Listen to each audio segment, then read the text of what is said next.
The visual novel genre is one I don't delve into too often. Unless they're absurdly quirky or have an intriguing concept, I tend to stay away. Luckily, Danganronpa Trigger Happy Havoc falls into the latter category, hooking me instantly for a gripping and unforgettable ride.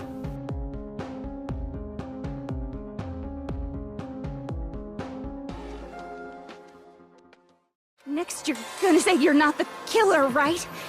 Go ahead and say it all you want. Originally on the PS Vita, Danganronpa is a visual novel puzzle game now ported to the PS4. 15 high school students, each with their own specific talent that they are declared the ultimate at, find themselves locked inside a prestigious academy, with the only way out is to kill another classmate and not get caught. It is a morbid but infinitely intriguing concept that I'm not too sure has been done anywhere else. There is a sort of elegance that stops it from being too campy, like Battle Royale or the recently released Belko experiment. Both the concept and the scenarios you come across are brilliantly written, with obvious thought put into its performance. All sorts of views and possibilities are presented for each case, making the actual solutions feel concrete in their logic. What carries all of this along is a cast of equally lovable and hateable students.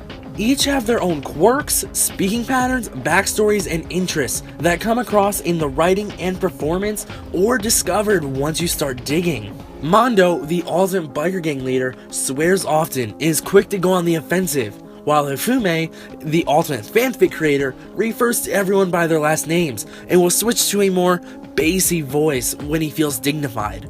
Everyone has character in spades, even when the writing can come across as occasionally sloppy and cringeworthy.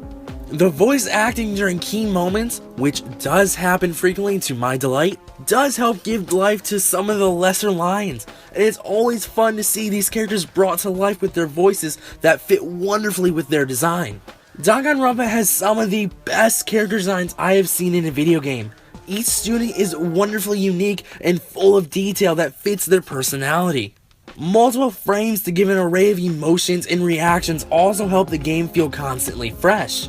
Unfortunately, the same cannot be said about the environments. Presentation is done in an almost diorama style, with objects and characters springing up and remaining still like a pop-up book.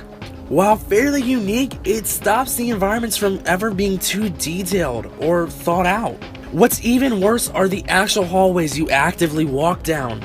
Running down the same corridors over and over and over again become a slight of a drag, because textures are flat and the lighting way too often looks off. Fortunately, the crux of your actual gameplay is more about the investigation and interaction than it is the exploration. The game is divided up into two sections, trials and school life. School life sees you talking to other students of your choosing and going through endless text boxes to figure out more about them, while trials see you collecting clues to use in actual arguments to find each culprit. Though, doing so can be a bit of a hassle, as the controls on the PS4 are a bit finicky.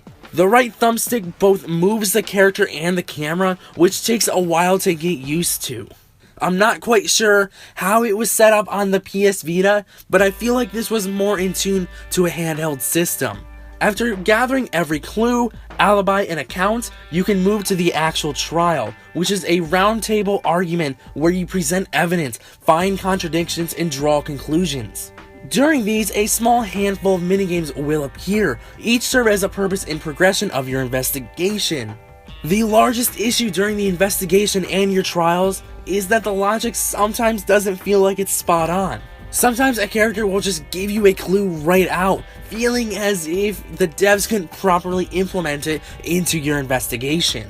And when it comes to the actual arguments, it's not always clear which evidence will help you rebuttal each point. Even when you figure out the correct response, it can feel like a huge leap in logic that may be obtuse. Aside from a few small hiccups, the game remains constantly fresh and interesting through all of its twists and turns.